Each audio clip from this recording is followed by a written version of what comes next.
अगर हमारे भी पश्चिमी दिल्ली की प्रयासित नेता जो हैं वो हमारे साथ हैं, श्री कमलजीत सिंह शेरावत जी, उनसे हम बात करेंगे।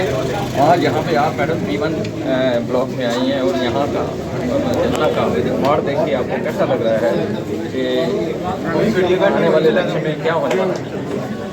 प्रधानमंत्री नरेंद्र मोदी जी का 10 साल का रिपोर्ट कार्ड यहाँ के सभी लोगों को उनके किए कामों का पता था, और जिस तरह से यहाँ की जो सभी प्रमुख लोग थे उन्होंने अपना आशीर्वाद दिया है, समर्थन दिया है। तो जो प्रधानमंत्री जी का है कि अब की बार 400 का, वो लगता है कि भारी बहुमत से होने वाला है। कितनी आश्वस्त हैं आप अपनी सीट के लिए?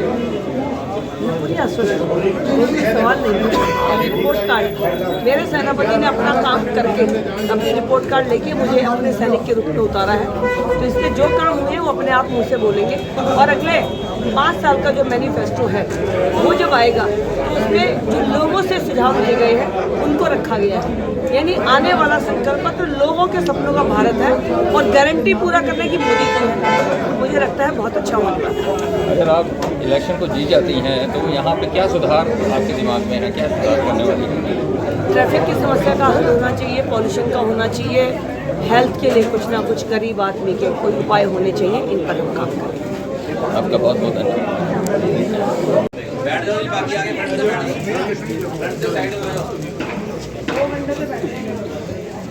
बैठ जाओगे प्लीज, बहुत लोग बैठे। मैं रिक्वेस्ट करूंगा अश्विनी जी का भी आप स्वागत करो। वो हमें मिलना चाहिए। मेरे बड़े भाई ने आपके पीछे मेरी रिपोर्ट कार्ड रखी है, तो मैं आपसे निवेदन करती हूँ कि 1 साल बाद मेरी रिपोर्ट कार्ड आप दोबारा दीजिएगा। मेरे व्यवहार की वो यही लेंगे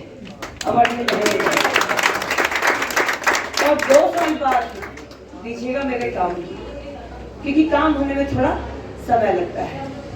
जब मैं अपने एरिया में भी कोई बात कहती हूँ, मैं दौरे पे जाती हूँ, मुखी जी का बहुत अच्छा सिस्टम था दौरे पे निकलना, मैंने भी वही चीज़ फॉलो की है, क्योंकि बहुत चीज़ें हमने इनसे सीखी हैं।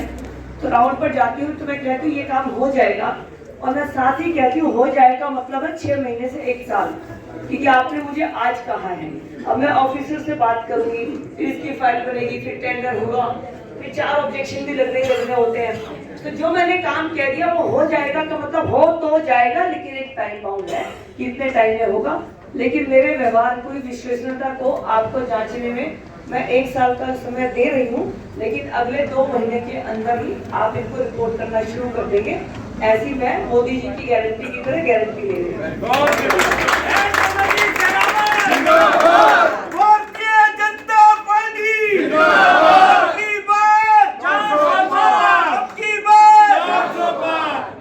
बहुत किसी बड़े परिवार से नहीं हूँ मैं। जिस जनकपुरी में आपके आज ये मकान है, ये मकान 1 मंजिल के होते थे, सबको ध्यान होगा वो बात। मुखी जी के सामने जो स्कूल है, मेरी उसमें पूरी एजुकेशन हुई है। A1 का स्कूल पढ़ेगा, A2 का, A2 के स्कूल में मेरी पूरी एजुकेशन हुई है। आपके यहाँ पर ये शानदार बिल्डिंग अब बनी है, पहले आगे चौक छोड़ के और बड़ा ऐसा एक ड्राइंग रूम, पीछे एक बेडरूम, एक डिपार्टमेंट से उसके बारे में समझ लूँ कि क्या बात है, क्या स्टोरी है, करना क्या है और इसमें क्या प्रॉब्लम्स है, ताकि मैं आपको बात को आगे बढ़ाऊं। आप पहले मुझे कहें, फिर मैं उनको फोन करूं। ये व्हाट्सएप बहुत बड़ी चीज आया है, तो व्हाट्सएप पे वो चीज जब आ जाती है, ऑफिसर उसमें फाइल में देख लेता है, मुझे बता देता है कि ये काम का ये स्टेटस है।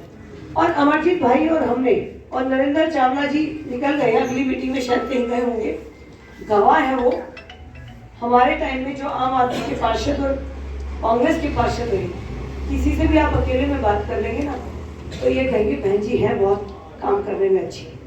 तो काम करने में मुझे लगता है कि सरकार का पैसा आपके यहाँ काम होना, लेकिन खाता चित्रगुप्त का मेरा लिखा जाएगा जब आप आशीर्वाद देंगे। तो मैं कॉमर्स की स्टूडेंट हूँ, मैं M.Com B.Ed हूँ, मैंने B.Com ऑनर्स किया, PGT कॉमर्स है, खाते लिखने में बहुत विश्वास करती हूँ।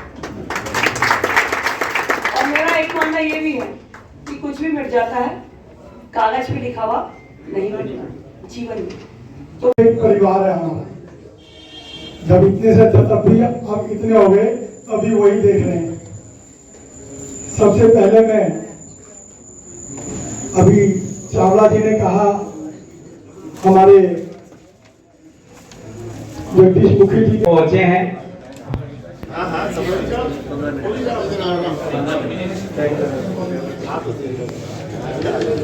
आज की ये मीटिंग हमने जो रखी है ये बेसिकली मीट एंड लंबा जितना हमारा जीवन है उतना लंबा मुखी जी का पॉलिटिकल और प्रोफेशनल पूरी हिस्ट्री है और अपने आप में जिस भी रूप में गए हैं वहीं पर झंडा गाड़ कर आए हैं और वो मेरे भाई भी हैं। तो ऐसे मेरे बड़े भाई आदरणीय श्री जगदीश मुखी जी मंच पर यहाँ से निगम पार्षद का चुनाव लड़े।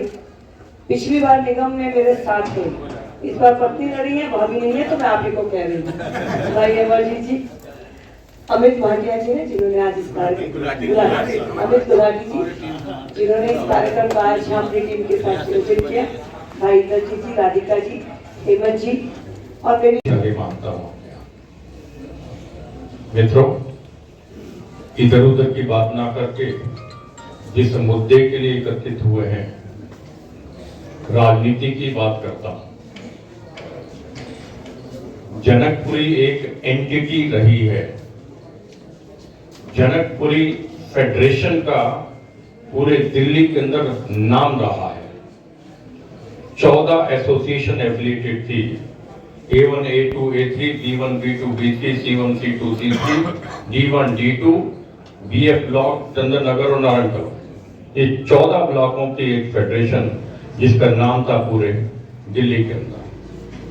एक यहाँ चलती थी MIG फेडरेशन जिसके अंदर हमारे 25 ब्लॉक थे और एक चलती थी LIG फेडरेशन जिसमें हमारे 18 ब्लॉक थे और एक चलती थी हमारे जनता क्वार्टर वाले। यानी कुल मिलाकर के जनकपुरी का ताना बाना इस प्रकार का बुना गया था कि जनकपुरी का अपना नाम पूरे दिल्ली के अंदर एसोसिएशन फेडरेशन के नाम से लड़ाई लड़ करके सारे काम कराने की शुरुआत की थी। और आज राजनीतिक दृष्टिकोण से बी ब्लॉक अलग हो गया, किंतु जनकपुरी की एंटिटी वही है, वही हम मिलजुल करके सारे कार्यक्रम करते हैं। मैं आपको इतना कहना चाहता हूं कि जनकपुरी को हमने दिल्ली की नहीं हिंदुस्तान की सर्वश्रेष्ठ कॉलोनी विकसित किया है। मैं उसे आंकड़े देकर के आपको बताना चाहता हूं। पहली कॉलोनी है हिंदुस्तान के अंदर जिसे हम ड्रेनलेस कॉलोनी कहते हैं। एक भी ओपन ड्रेन कहीं पूरे जनकपुरी के अंदर नहीं रहने दी और कहीं ऐसा मिलेगा नहीं आपको। ਹੁਣ ਵੀ ਥੋੜੀ ਜੀ ਵੋਟਾਂ ਤੋਂ ਰਿਹਾ, ਲੇਕਿਨ ਸਭ ਤੋਂ ਜ਼ਿਆਦਾ ਵੋਟਾਂ ਬੀ ਬਲਾਕ ਤੋਂ ਪਈਆਂ। ਇਹ ਸਾਰੇ ਭਰਾਵਾਂ ਦੇ ਸਦਕੇ। ਸੋ ਸਾਡੀ ਮੈਂ ਕਮਲਜੀਤ ਸ਼ੇਖਾਵਤ ਜੀ ਨਾਲ ਕੰਮ ਕੀਤਾ, ਮੇਰੇ ਨਾਲ ਉਹ ਚਾਵਲਾ ਜੀ ਵੀ ਸਨ, ਮੇਅਰ ਵੀ ਰਹੇ, ਪਹਿਲੀ 17 ਦੇ ਅੰਦਰ ਮੇਅਰ ਬਣੇ, ਫਿਰ ਆਪਣੇ ਅੰਦਰ ਹਾਊਸ ਦੇ ਲੀਡਰ ਰਹੇ 2 ਵਾਰੀ। ਉਹਨਾਂ ਦੇ ਅੰਦਰ ਕੰਮ ਕਰਨ ਦੀ ਸ਼ਮਤਾ ਬੜੀ ਹੈ ਔਰ ਉਹਨਾਂ ਦੀ ਯਾਦਾਸ਼ਤ ਬੜੀ ਹੈ। ਜਦ ਵੀ ਉਹਨਾਂ ਨੇ ਜਿਹੜੇ ਕੰਮ ਅਸੀਂ ਕਰਾਏ ਨਾ, ਹੁਣੇ ਉਹਨਾਂ ਦੇ ਟਿਪ ਦੇ ਨੇ ਕਿਹੜੇ